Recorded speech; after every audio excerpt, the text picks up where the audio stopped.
एकदम चविष्ट आणि एकदम सोप्या पद्धतीने तुरीच्या डाळीचं मस्त असं फोडणीचं वरण कसं करायचं ते बघणार आहोत। त्याच्यासाठी मी एक छोटी वाटी तुरीची डाळ घेतली आहे। डाळीला आपल्याला स्वच्छ 2 ते 3 वेळेस पाण्याने धुवून घ्यायचं आहे। डाळ धुवून झाल्यावर ह्याच्यामध्ये थोडंसं पाणी घालायचं आहे, म्हणजे डाळ बुडेल आणि त्याच्यावर थोडंसं पाणी राहील इतकंच पाणी टाकायचं आहे, नाहीतर मग डाळ आपली चांगली शिजत नाही।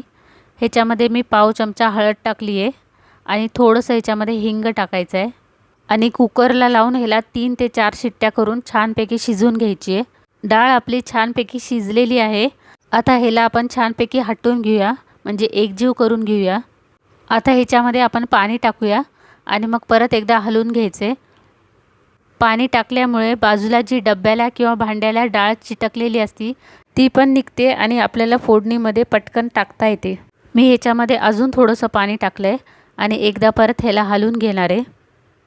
तुम्हाला जर साधं वरण करायचं असेल, नैवेद्यासाठी काढून ठेवायचं असेल, तर तुम्ही ह्याच्यामध्येच मीठ टाकून ह्याला थोडंसं उकळी आणली की साधं वरण तयार होतं।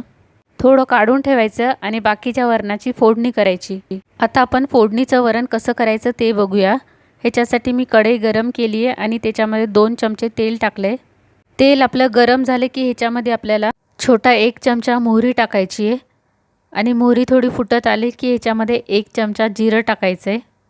जिरं आणि मोहरी चांगली भाजल्यावर मी ह्याच्यामध्ये 8 ते 10 लसणाच्या पाकळ्या अशा चिरून टाकलेल्या आहेत। लसूण असं चिरून पण टाकला तरी चालतो किंवा मग खलबत्त्यात थोडा चेचून टाकला तरी पण चालतो। लसूण आपल्याला तेलामध्ये चांगल्या लालसर होईपर्यंत भाजून घ्यायचं आहे।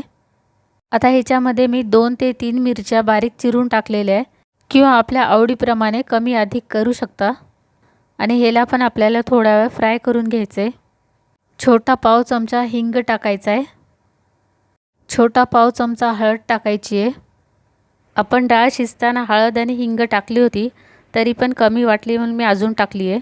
तुमच्याकडे कढीपत्ता असला तर ते पण तुम्ही ह्याच्यामध्ये टाकू शकता।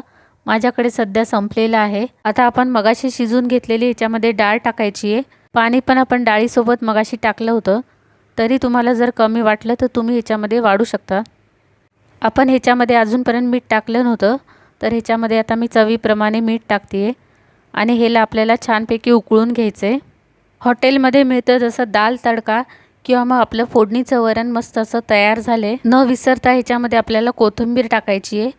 आणि आजची तुम्हाला वरणाची रेसिपी आवडली असेल तर व्हिडिओला लाईक करा आणि चॅनलला पण अजून सबस्क्राईब